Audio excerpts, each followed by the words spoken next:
Namaste and welcome, my wellness friends, to Mind, Body, and the Void. Today, we're going to teach you how to cleanse and remove all the unnecessary badness that you've held locked deep inside of your chakras. And also, we're going to fill it with something new, something better.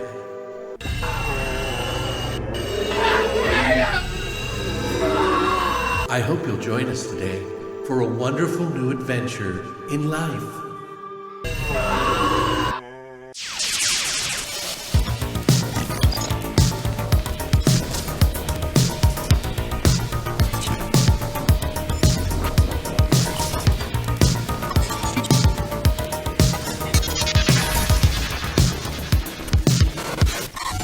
What's up, guys, and welcome back to Beyond the Void Horror Podcast.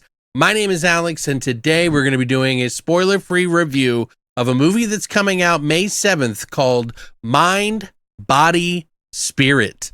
It's a found footage film that was just at the Unnamed Found Footage Festival, and it won an audience award. This is essentially a story that is about a woman who is doing yoga. She's an influencer of sorts, or at least wants to be, and she's videotaping her yoga instruction in her grandmother's house that just passed away, and she has inherited the home.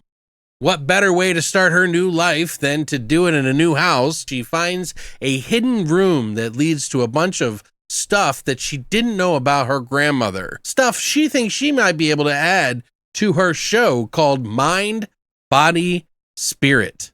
So this is a supernatural film, and the stuff that she finds leads from yoga to noga pretty fast. Everybody's a little bit different when it comes to found footage, and I noticed that some people have to like the characters, some people have to like the story. There's just so many different facets to found footage and what that authentic experience is like. It seems like everybody's just a little bit different to one another. So I'll do my best to explain what I think of this film, because I think it has a lot going for it. For very indie, small location filming, it is actually doing a lot. Now, this was directed by Alex Hennis and Matthew Miranda, who I hope I'm saying their names correctly. They've been doing a lot of things behind the scenes, technically, and this is their first feature film that they wanted to bring forward. Both of them write on this film, along with their friend Topher Hendricks, who helped out in sort of maybe pitching a few ideas. I'm not sure what the extent was. And this is a very small cast. We don't have a lot of characters. We have the character Anya being played by the star Sarah J. Bartholomew,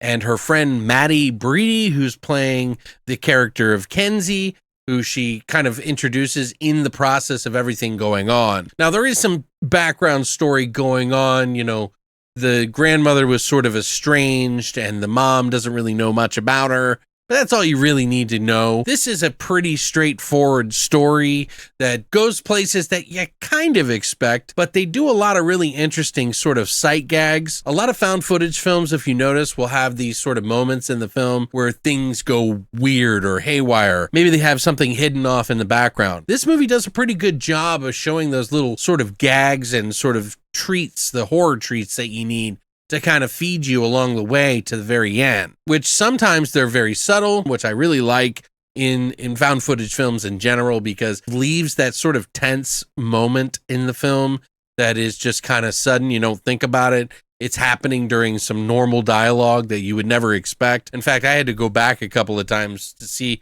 if I was seeing what I was seeing was right, because they do a subtle, very subtle job on certain things. So be on the lookout for that. But for the most part, this is just a really pretty decent indie found footage film that really shows you that you can get out there and make a found footage. There are some things in the movie that I kind of wondered how they did, like effects wise.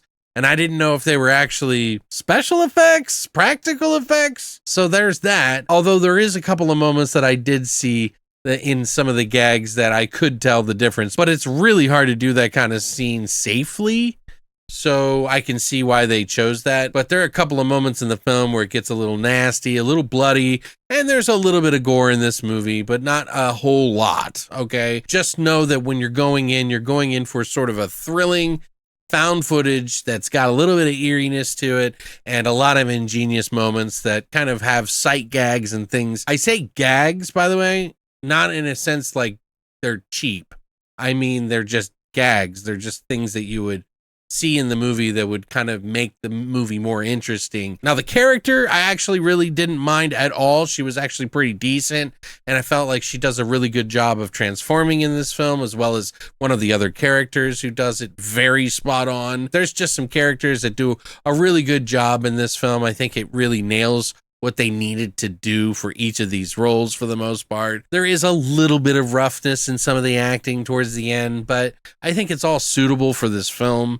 So it's nothing so beyond the pale that it was like breaking the atmosphere or anything like that. This is like a really crazy supernatural thing going on in a seemingly innocuous sort of yoga instruction video. And you're kind of watching it from the outsider's perspective, not the person who's actually doing the film. It's like literal found footage. Yeah, I don't know if I really need to explain this one too much. I would say the only downfall to this movie is that I was hoping to get a little bit more and the pacing could have been a little bit faster. They do a lot with very little, and that is very admirable in my opinion. I think it's a pretty solid independent film. I just wasn't over the moon about it, but I definitely think some people will be. Love to see more from these two in particular. I liked the lead role too. Sarah J. Bartholomew, I thought did a really good job.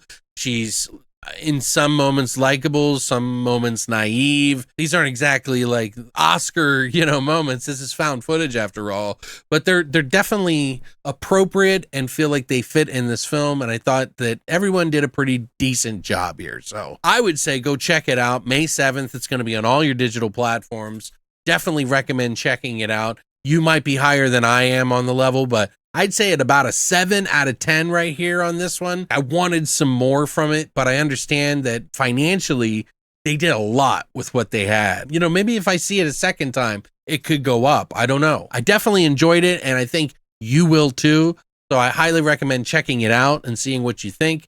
If you're, kind of iffy on found footage, maybe wait until it comes out on a streaming platform, but I think it's pretty safe to watch if you like found footage for sure. But other than that, thank you so much for sending out the screener to me. I look forward to what these directors have in the future. But let me know what you guys think.